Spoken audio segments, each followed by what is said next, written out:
नमस्कार दोस्तों यदि आप चाहते हो कि आपके पति, बेटे या पुत्र की शराब की जो आदत है वह बहुत ही जल्दी छूट जाए, तो आज आप लोग इन उपायों को करके अपने जीवन में आनंद पा सकते हो। आपको जो उपाय जो है वो बेलपत्र और लौंग मात्र से करना है। आप अपने जीवन में बहुत ही जल्द बदलाव देखेंगे। और शराबी व्यक्ति जो कि शराब पीने लगा था और उसकी छोड़ने में नहीं आ रही थी, आप देखेंगे कुछ ही दिनों में, मात्र 10-11 दिनों में उसकी शराब जो है वो छूटने को दिखने लगेगी। दोस्तों वीडियो बहुत ही महत्वपूर्ण होने वाली है मेरी सारी बहनों के लिए, मेरी सारी माताओं के लिए, क्योंकि मैं अपने चैनल पर बहुत ही आसान से और खास उपाय आप लोगों तक लेकर आती रहती हूँ, क्योंकि मेरा एक ही मकसद है कि मेरी सभी माताएं बहनें अपने जीवन में खुश रहें। जैसा कि हर एक गृहिणी का सपना होता है कि वह अपने जीवन में पति का प्यार पाते हुए, अपने परिवार का प्यार पाते हुए अपने जीवन को व्यतीत करें। तो इसी को देखते हुए दोस्तों, मेरी बहनों, मेरी माताओं, मैं आप लोगों के लिए बहुत ही सुंदर सुंदर आसान से उपाय लेकर आती हूँ।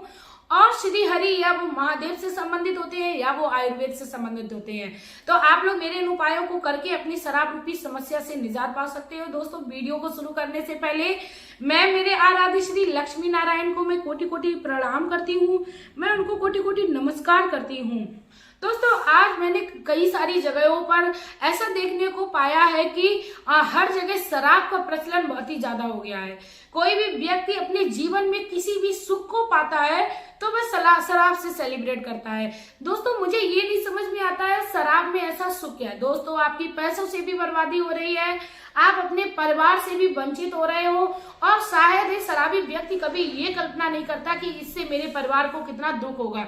यदि शराबी व्यक्ति इन चीजों का ख्याल करने लगे तो शायद है उनके परिवारजन को किसी भी प्रकार के उपाय को ना करना पड़े और उनका जो जीवन है वह खुशी खुशी व्यतीत होने लगे। लेकिन दोस्तों मेरी माताओं बहनों, आपको दुखी नहीं होना है। आप ही अपने घर को सुखी बनाने के लिए छोटे से उपाय करिए, चाहे वो आयुर्वेद के रूप में हो, चाहे वह उपाय के रूप में हो, क्योंकि डिजिटल का जमाना है। हर कोई आपकी समस्या का समाधान लेकर आता है, और आप अपने जीवन में यदि सुखी होना चाहते हो तो इन उपायों को कर लीजिए।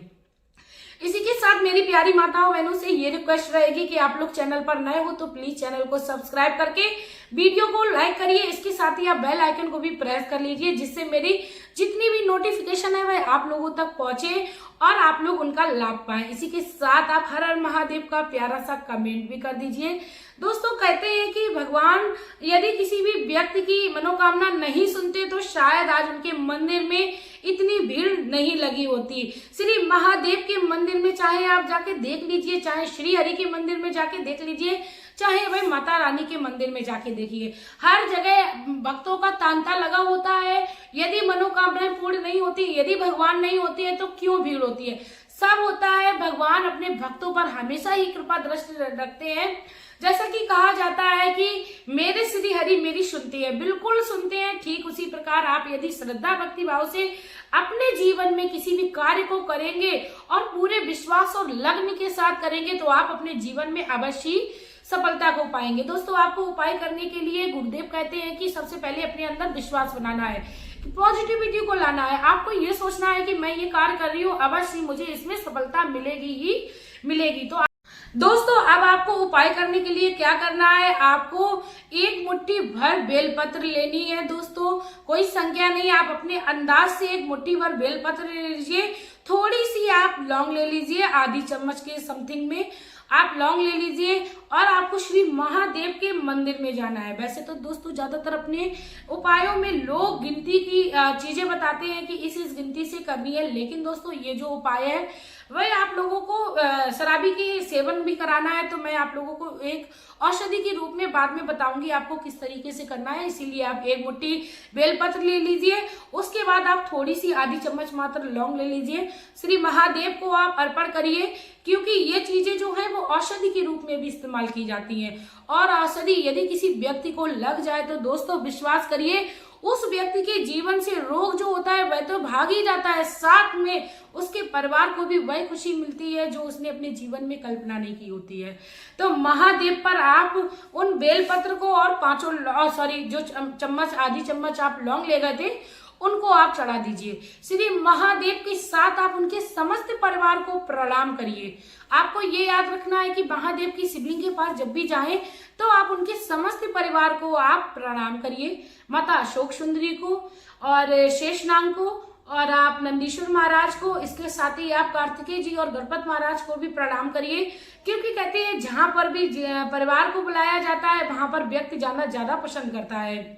और नंदीश्वर महाराज के कान में कई लोग मनोकामना को बोलते हैं, तो आपको उस समय क्या मनोकामना बोलनी है, किस प्रकार बोलना है, वह भी मैं तुम्हें बता देती हूँ। दोस्तों क्या करना है, आपको नंदीश्वर महाराज के कान में जाकर सबसे पहले तो आपको वो जो बेलपत्र और लौंग ले गई थी वो भगवान श्री शिवलिंग के ऊपर रख देना है। उसके बाद भगवान श्री नंदीश्वर के कान में सही विधान जो होता है वो ये होता है, ओम नमः शिवाय का आपको जाप करना है। चाहे आप 7 बार करिए, चाहे 5 बार करिए, चाहे 21 बार करिए, क्योंकि कहते हैं नंदीश्वर महाराज को ओम नमः शिवाय का जाप बहुत ही ज्यादा प्रिय है, क्योंकि वह भगवान श्री भोलेनाथ से लगे हुए हैं। तो आप ओम नमः शिवाय का जाप करिए, उसके बाद आप उनके कानों में अपनी मनोकामना बोलिए, जो भी आपकी मनोकामना हो, चाहे शराब संबंधी हो, चाहे वो पति से प्रेम संबंधी हो, या कह सकते हैं कि वह आपकी धन संबंधी हो, किसी भी प्रकार की कोई समस्या हो, भगवान श्री नंदीश्वर के आप कान में बोलिए। क्योंकि कहते हैं किसी भी हम लोग जब बड़े अधिकारी से या किसी भी बड़े नेता से मिलते हैं तो सबसे पहले उनके जो कर्मचारी होते हैं उनसे हमें रिक्वेस्ट करनी पड़ती है। तो ठीक उसी प्रकार हमें भोलेनाथ से अपनी मनोकामना को पूर्ण कराना है, तो भगवान श्री नंदीश्वर से हमें विनती ही करनी ही है।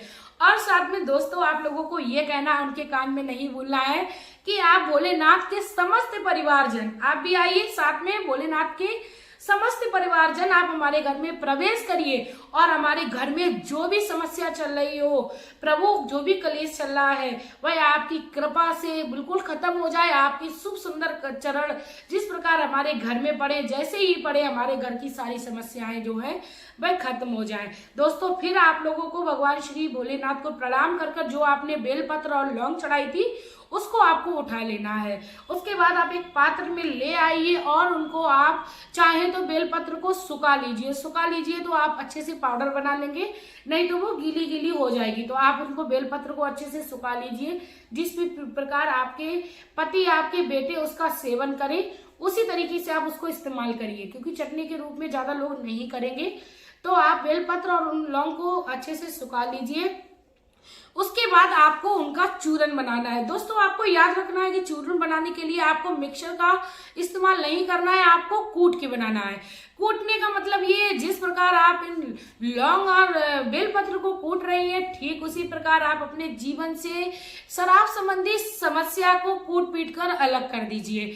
इसी भावना के साथ आप चूर्ण बनाइए और अपने आपके यहाँ जो भी शराबी व्यक्ति है, चाहे बेटा हो, चाहे पुत्र हो, चाहे कोई भी हो, मुखिया ही क्यों ना हो घर का, आप उसको ये चूरन चाहे तो आप उसको पानी में घोल कर दे दीजिए। यदि वह शराब का सेवन छोड़ना चाहता है तो वह इस उपाय को आसानी से कर लेगा, और यदि वह सच्ची में छोड़ना चाहता है तो आप उसको पुड़िया में बना के दीजिए और उससे ये बोलिए, जिस भी समय आप तुम्हें शराब की लत लगे तो आपको ये पुड़िया पानी में घोल कर पीनी है। दोस्तों कहते हैं जब लत लगती है ना तो कुछ लिक्विड ही चाहिए होता है, तो दोस्तों उसको पानी में मिलाकर आप उस शराबी व्यक्ति को दे सकते हैं या शराबी व्यक्ति स्वयं पी सकता है।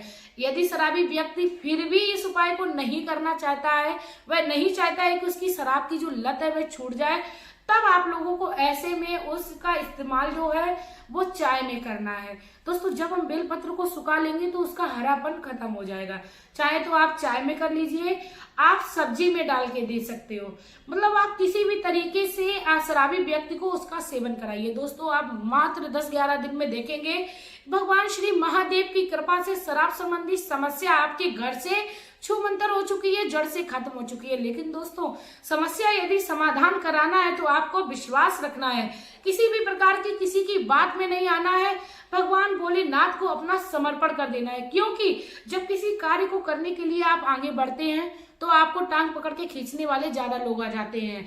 आपको ये विश्वास करना है, नहीं मैंने महादेव से ये वादा किया है, मैंने महादेव से ये विनती की है, तो मेरी ये मनोकामना पूरी होगी ही होगी। यदि आप इस कामना के साथ इस उपाय को करते हैं तो आप अपने जीवन में अवश्य शराब जैसी समस्या, क्या आपके घर में जो भी समस्या होगी उससे आप निजात पाएंगे। दोस्तों मेरा भी यही मकसद है कि मेरी हर बहन बहुत अपने जीवन में सुखी रहे और मैं यदि 10 में से कोई एक बहन भी मेरे द्वारा बताए हुए उपाय से सुखी हो रही है तो मैं अपने आप को बहुत ही ज्यादा भाग्यवान समझती हूँ।